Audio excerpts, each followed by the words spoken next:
बिस्मिल्लाहिर्रहमानिर्रहीम। मैं हूं मोहम्मद आसिफ चौधरी और इंस्टीट्यूट ऑफ टैक्स प्रोफेशनल्स के पैनल से आज एक मैं सर्वे कर रहा हूं। उस सर्वे में मैं देख रहा हूं पाकिस्तान की इकॉनमी में क्या क्या चीज़ें अफेक्ट कर रही हैं, क्योंकि पाकिस्तान इकॉनमी का एक अहम फैक्टर है एग्रीकल्चर।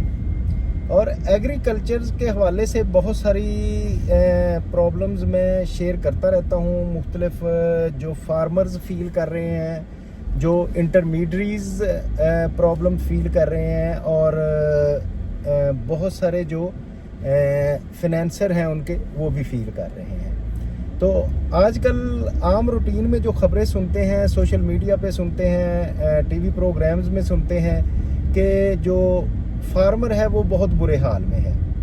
और जब फार्मर बुरे हाल में होता है तो उसका जो ब्रोकर है, इंटरमीडियरी है, जिसके बारे में मोस्टली तो ये ख्याल किया जाता है जी वो किसान को जी इंटरमीडियरी खा रहा है। लेकिन अगर हकीकत की बात की जाए तो इसमें ऐसे होता है कि वो बेसिकली वाहिद फाइनेंसर है जो किसी भी सिक्योरिटी के बगैर, कोई सूद के बगैर उनको पैसे दे रहा होता है, और उस की बेस पे वो किसान चल रहा होता है। हाँ, अच्छे बुरे लोग हर जगह होते हैं, कई ब्लैकमेलर्स भी हो सकते हैं कहीं, लेकिन ऐसी बात नहीं होती कि वो उसकी प्रोडक्ट जो है वो मंडियों में किसान की बेचता है और फिर उसमें कोशिश करता है कि उसको मैक्सिमम जितना भी रेवेन्यू आए और उसकी कोई परसेंटेज, क्योंकि अपने एक्सपेंसेस बियर करने के लिए और उसके लिए उसकी होती है, तो वो करते हैं। तो आज जो है हमारे साथ हैं आरफवाला की जो गल्ला मंडी की अगर बात करें तो आरफवाला की गल्ला मंडी जो है पाकिस्तान में बिज़नेस के हवाले से मैं अगर बात करूं तो एटलीस्ट टॉप 10 गल्ला मंडियों में वो शामिल होगी, जिसमें सारा साल बिज़नेस चलता है। बाकी अगर हम मंडियों की बात करें तो वो थोड़ी सीजनल होती हैं, लेकिन आरफवाला की गल्ला मंडी वाहिद गल्ला मंडी है, ग्रेन मार्केट, जिसमें पूरा साल बिजनेस चल रहा होता है और हर तरह की प्रोडक्ट उधर सेल हो रही होती है। कोई सीजनल नहीं है कि सिर्फ मकई आ रही है, गंदम आ रही है, कपास आ रही है, उसमें गुड़, उसमें जो तिली कह सकते हैं, सरसों कह सकते हैं, मतलब एवरी प्रोडक्ट जो है वो पूरा साल उसमें ट्रेड होती है। तो आज हमारे साथ अवेलेबल है आरफवाला गल्ला मंडी में मुबशर कमीशन साहब के जो डायरेक्टर सेल्स हैं, चौधरी ज़ैनुल आबिदीन साहब। ज़ैनुल आबिदीन साहब आज तशरीफ़ लाए हुए थे लाहौर, तो मैंने कहा कि मैं अपना ये एक जो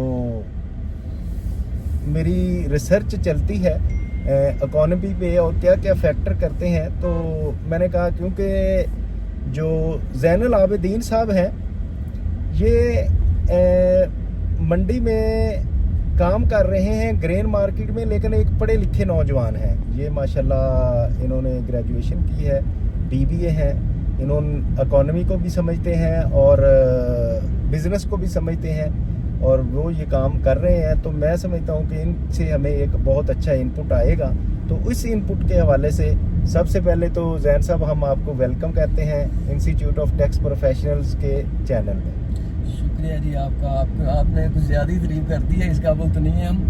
तो आपसे मिलने आए थे, आपसे सीखने आए थे, लेकिन आप तो इंटरव्यू ले रहे हैं। चलो कोई बात नहीं। आप वो इसमें ज़ैन साहब मैं समझता हूँ कि सीखने की जो आप बात कर रहे हैं ना, उसमें ये होता है कि जो प्रैक्टिकल काम कर रहा होता है ना, वो प्रैक्टिकल काम करने वाला ज़्यादा अवेयर होता है चीज़ों से। अगर मैं इधर बैठ के पढ़ के बुकिश नॉलेज से कर रहे, आपने देखा होगा कि जब आप बिजनेस में आए तो आपने देखा होगा कि उधर बहुत सारे पुराने जो आड़तीए थे, वो कि वो एक क्लास भी शायद ना पढ़े हों कई, या चंद क्लासें पढ़े होंगे, और वो बहुत अच्छा बिजनेस कर रहे थे।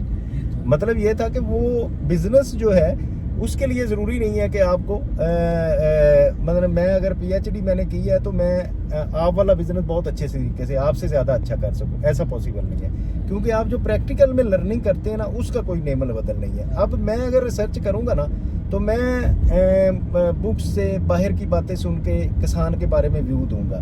आपके पास रोज़ाना किसान अपनी फसल लेके आता है, आप उसके बारे में जो है वो एग्जैक्ट व्यू जो है वो देंगे। तो ज़ैन साहब, जैसे कि मैंने पहले आपके इंट्रोडक्शन में भी ये बात बताई कि क्या हालात हैं किसान के और क्या आज कर प्रॉब्लम्स की अगर बात करें, हम सोशल मीडिया पे बहुत सुन रहे हैं, मीडिया में भी सुन रहे हैं, किसान बदहाल हो गया, किसान का बड़ा बुरा हाल हो गया। तो इसमें कहाँ तक सच्चाई है? पहली बात तो ये है। ये बिल्कुल सच्चाई इसमें 100% है। तो वो कहते हैं कुदरत ने भी जुल्म किया और हुकूमत ने भी। Oh very sad. इस वजह से मौसम नहीं सही रहा तो फसलों का एवरेज भी नहीं ठीक आई, और ऊपर से महंगाई की वजह से बिल बहुत ज़्यादा हैं, ऊपर से खादों पे टैक्सेस और भी बढ़ गए हैं। तो इस वजह से बहुत बुरे हालात हैं। बिल वो दे रहे हैं तकरीबन वो 50 रुपये 60 रुपये यूनिट पड़ता है उनको हर फसल में। उनको 30-40 हज़ार रुपये एक फी एकड़ उनको भी बिल के मद में देना पड़ता है। यूरिया का रेट बहुत ज़्यादा है, DAP का रेट बहुत ज़्यादा है, ऊपर से फसलों की एवरेज बहुत कम है, ऊपर से रेट बहुत कम है। तो हर लिहाज से ना ज़मींदार पिसा हुआ है। Oh very sad. आपने वर्ड यूज़ किया कि कुदरत ने उनके साथ जुल्म किया, तो उसमें क्या है कि कोई मौसमियाती तब्दीली की वजह से ये कुछ हाँ। जो हम एनवायरनमेंट के बारे में, आपको पता है कि मेरा PhD में एक जो प्रॉक्सी ये भी थी कि एनवायरनमेंट के क्या इश्यूज आ रहे हैं इकोनॉमी पे। तो उस पे मैंने जो है ना ये देखा कि एनवायरनमेंट चेंज होने की वजह से हमारी फसलों में भी कोई प्रॉब्लम्स आ रही हैं। शायद आप वही बात कर रहे हैं। यही बात है। अच्छा, मैंने तो बुक्स से क्योंकि की थी, तो आपने प्रैक्टिकल कर दी। चलो अच्छा हुआ, ये आपकी बात चल गई कि एनवायरनमेंट चेंज हुआ और उसकी वजह से जो फसल लगी हुई थी उस पे मौसम की शिद्दत ने उसको यील्ड ज्यादा नहीं निकालने दी। ये बात करना चाह रहे हैं। एवरेज अच्छी नहीं आई, और अच्छा, ऊपर से ना एक ही जो फसल है हमारे भी वो हमारी हुकूमत का भी कसूर है इस चीज़ में। वो सीड नहीं तैयार कर रहे। नया सीड ना, वो एक सीड होता है ना, वो एक मुद्दत होती है उसकी। वो ना ज़मीन उसी वक्त तक ना उस सीड से पैदावार दे सकती है, उसके बाद उसको ना नया सीड चाहिए होता है। ओके। क्वालिटी और चाहिए होती है, वो हाइब्रिड सीड चाहिए होते हैं जिसमें वो तैयारी करके। लेकिन वो हमारा ना एग्रीकल्चर में जो रिसर्च हो ही नहीं रही। यस, ये मैं अक्सर अपनी बात में ये कहता होता हूँ कि रिसर्च जो है ना वो हर फील्ड के लिए ज़रूरी है और लॉन्ग टर्म प्लानिंग हर फील्ड के लिए ज़रूरी है। तो इसमें लॉन्ग टर्म प्लानिंग नहीं हो रही, मीन रिसर्च होगी तो जिसके लिए आप लॉन्ग टर्म प्लान करेंगे। एक तो ये प्रॉब्लम आ गई, एक आ गई एनवायरनमेंट की प्रॉब्लम, दूसरी आ गई कि यील्ड जो वो उसकी उस एनवायरनमेंट के काबिल अब जो है हमारे सीड्स नहीं हमें मिल रहे। और ऊपर से एक ही फसल बार बार लगने की वजह से ना ज़मीन उस काबिल नहीं रही कि उसको।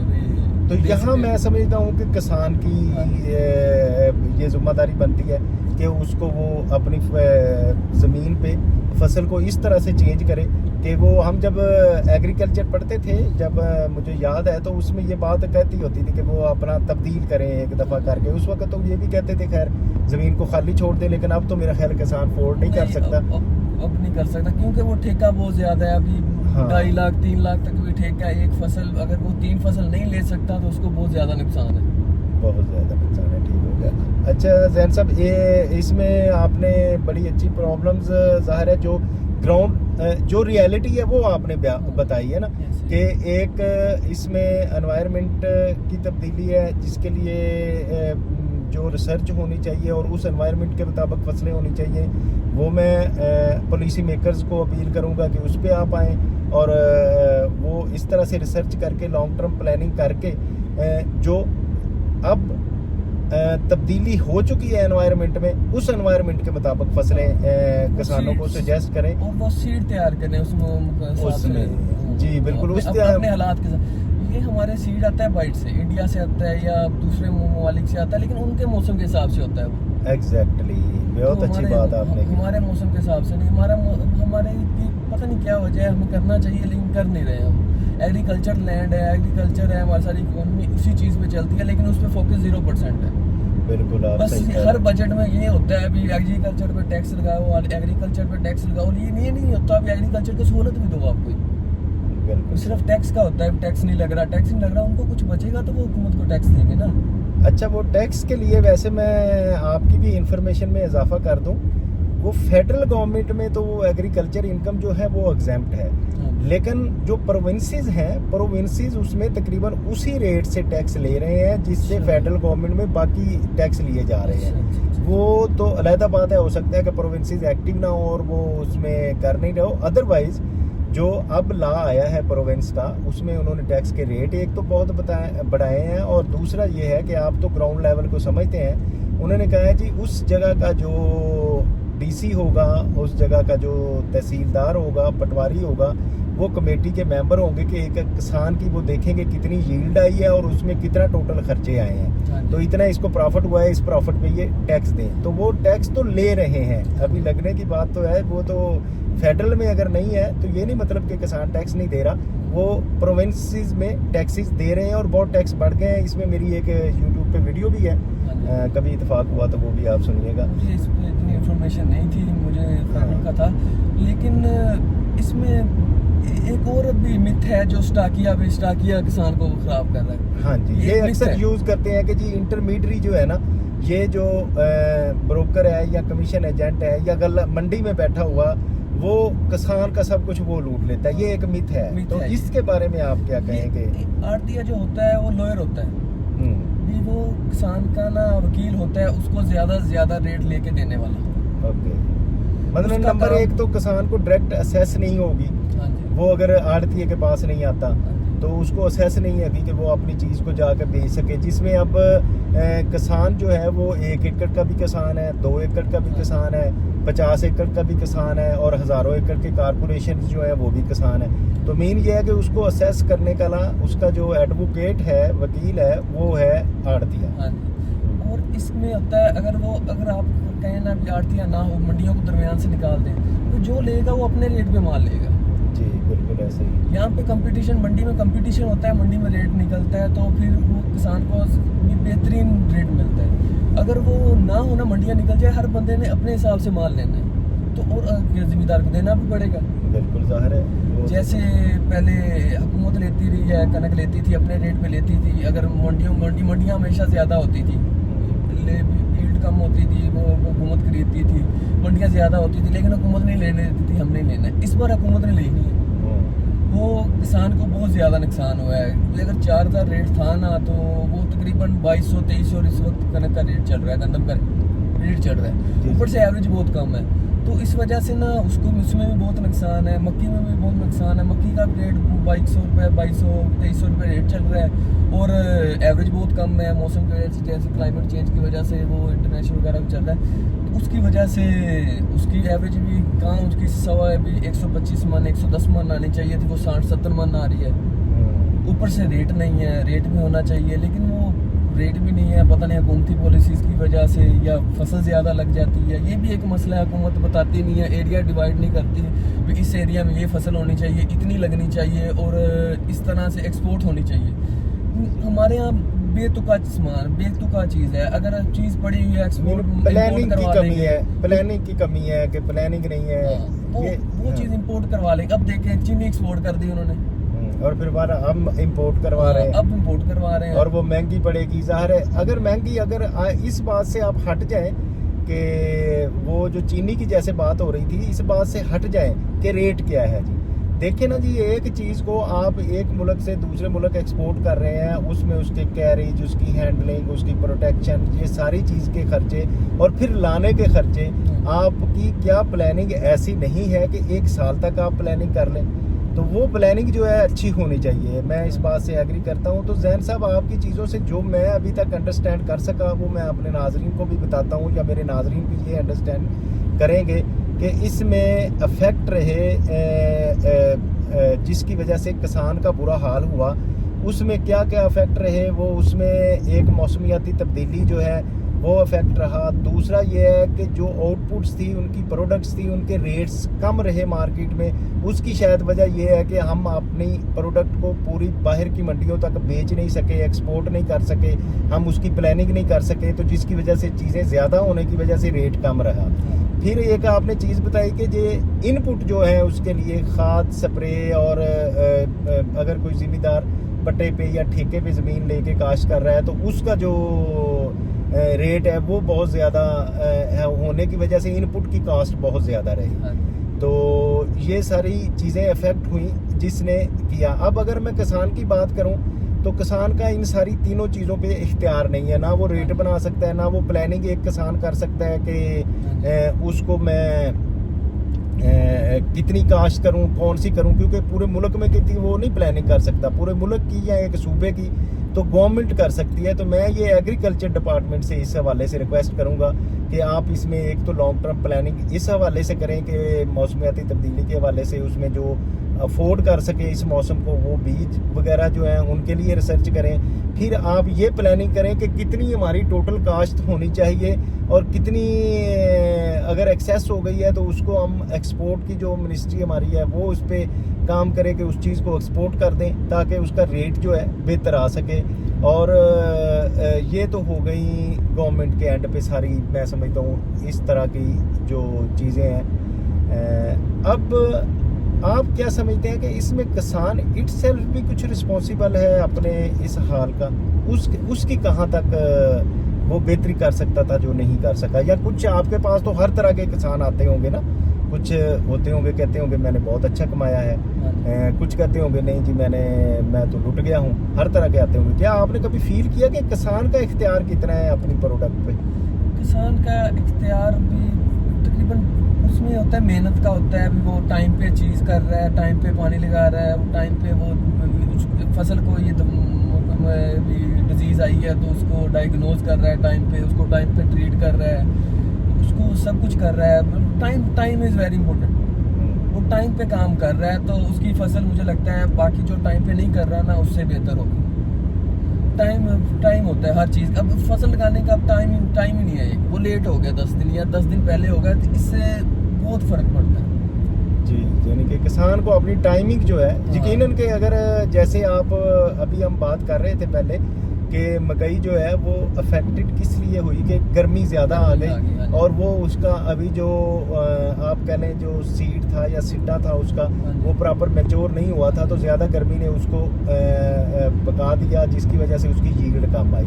अगर ये किसी ने 10 दिन या 15 दिन पहले जिसने काश्त की होगी उसकी शायद वो यील्ड अपनी प्रॉपर आ गई। मौसम का होता है, जब क्रॉसिंग हो रही होती है तब ठंडा मौसम हो तो वो सीन होता है थोड़ा सा। ओके तो thank you very much Jain साहब, आपने हमें बहुत ज़्यादा अपडेट किया relative to ground root levels पे जो काम हो रहे हैं और उनमें जो प्रॉब्लम्स आ रही हैं। तो उम्मीद है कि गवर्नमेंट जो हमने सजेशंस दी हैं उन पे पॉलिसी मेकर्स कुछ सोचेंगे और किसान को इस बदहाली से अच्छे हाल में, खुश हाल में लाने के लिए गवर्नमेंट लॉन्ग टर्म पॉलिसीज़ बनाएगी। क्योंकि किसान जो है उसका बहुत ज़्यादा डिपेंड होता है नेचर पे। उसकी जो रेट्स होते हैं वो खुद नहीं कर सकता। वो रेट्स जो हैं वो मार्केट में उसकी अगर प्रोडक्ट को एक्सपोर्ट कर दिया जाएगा तो वो बहुत अच्छा उसका रेट उसको मिल जाएगा। और बाकी चीज़ें जब किसान की हद तक हैं कि वो अपनी टाइमिंग पे या इस तरह से करता है वो तो यकीनन वो, क्योंकि सारी सोसाइटी में एक काम हो रहा है तो देखा देखी जो नहीं भी पढ़ा लिखा तो देखा देखी भी उसके मुताबिक कर लेता है। तो मैं जैन साहब आपका थैंक यू वेरी मच कि आपने हमें टाइम दिया और बड़ी अच्छी इन्फॉर्मेशन से हमें आगाह किया। Thank you very much. जो व्यूअर्स हमें देखते हैं, हम कोशिश तो ये करते हैं कि जो भी इकॉनमी के रिलेटेड, इकॉनमी को अफेक्ट कर रही हैं चीज़ें उनके बेहतरी के लिए काम किया जाए। हाँ, लेकिन अगर कोई ऐसी चीज़ आप समझते हैं कि इस चीज़ पे डिस्कशन किया जाए, इसके बारे में बताया जाए तो वो हमें कमेंट बॉक्स में बताइएगा, हम उस पर भी डिस्कस करेंगे। आप यहाँ रहें, खुश रहें और YouTube चैनल को लाइक, शेयर और सब्सक्राइब करते रहें। Have a nice day. आज मौसम लाहौर का अच्छा है, बाहर तो पता नहीं, मेरा ख्याल गर्मी होगी लेकिन नज़र जो है वो अच्छा आ रहा है, लेकिन गर्मी होगी शायद। तो आप एंजॉय कीजिए। Have a nice day. Thank you very much.